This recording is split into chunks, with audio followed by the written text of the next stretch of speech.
আমাদের ভাতটা কিন্তু হয়ে গেছে, হ্যাঁ।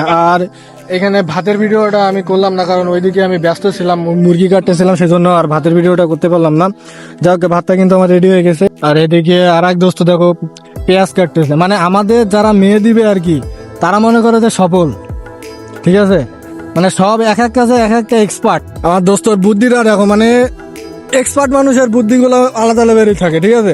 এখন আমাদের কাছে শিল নোড়া কিছুই নাই, তো দেখো মানে উপস্থিত বুদ্ধি যেটাকে বলে আর কি, এসব টেকনিকগুলো তোমাদের শিখে রাখা উচিত। কারণ হচ্ছে আমাদের যেহেতু পিকনিক করার শিল নেই, সেহেতু একটা বুদ্ধি তো খাটাতে হবে, তার জন্য আমরা এই পদ্ধতি অবলম্বন করছি। ঠিক আছে, তোমরা দেখতে থাকো।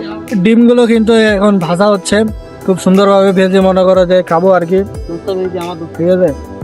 আর এদিকে আমাদের রাঁধুনি দেখো, মাথায় আছে চশমা। এখানে কিন্তু সব মাল মশলা দিয়েছি, পেঁয়াজ রসুন আদা সবকিছু দিয়ে দিয়েছি, দিয়ে এখন এই আমরা বাদামি কালার করবো পেঁয়াজ রসুন গুলা করে, তারপরে কিন্তু মাংসটা দিব, হ্যাঁ। আর এইখানে দেখেন আমাদের দোস্ত ঝাল ছেটেছে, এখন ঝাল দিবে এখানে। আমাদের কিন্তু মাল মশলা কালার করে চলে এসেছে, দেখো বাদামি কালার হয়ে গেছে।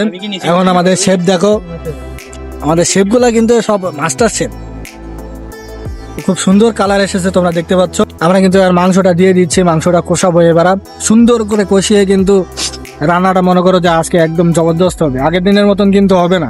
আগের দিন কিন্তু একটু ডিসমিস হয়ে গেছিল, আজকে কিন্তু খুব সুন্দরভাবে আমরা রান্নাটা করবো।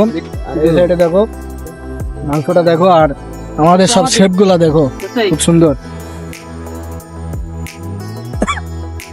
মাংসগুলা কিন্তু দিয়ে দিচ্ছে।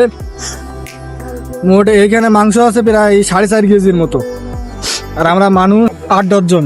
রান্না দেখো রানিং চলতেছে, আর এই সাইডে কারেন্ট চলে গেছে। মানে বাংলাদেশে আর কি বলবো, মানে একবার কারেন্ট গেলে 3-4 ঘন্টা নিচে আর আসতেছে না।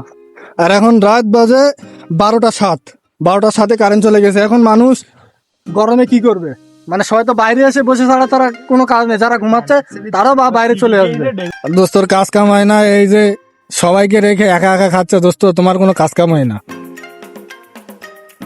দোস্ত টেস্টটা তো বুঝতে হবে নাকি? না না, সবাই তো এখানে সবাই দাঁড়িয়ে আছে, দেখো সবাই কিন্তু দাঁড়িয়ে আছে, আর তুমি একা একা খাচ্ছ, সবার লোভ লাগে না? টেস্টটা তো বুঝতে হবে যে মাংসটা কি অবস্থা। তাহলে ঠিক আছে। এই এদিকে আবার একটা তুলেছে, বাহ, আমরা সবাই এখানে দাঁড়িয়ে আছি আর তোরা খাচ্ছিস, ঠিক কোনো কথা না, তোদের কাজ কামে ঠিক নাই। অবশেষে এক পিস পেলাম। কি গরম নাকি দোস্ত? গরম নাকি দোস্ত? কি অল্প না বেশি? বাহ, এই জীবনে একটু জল দে।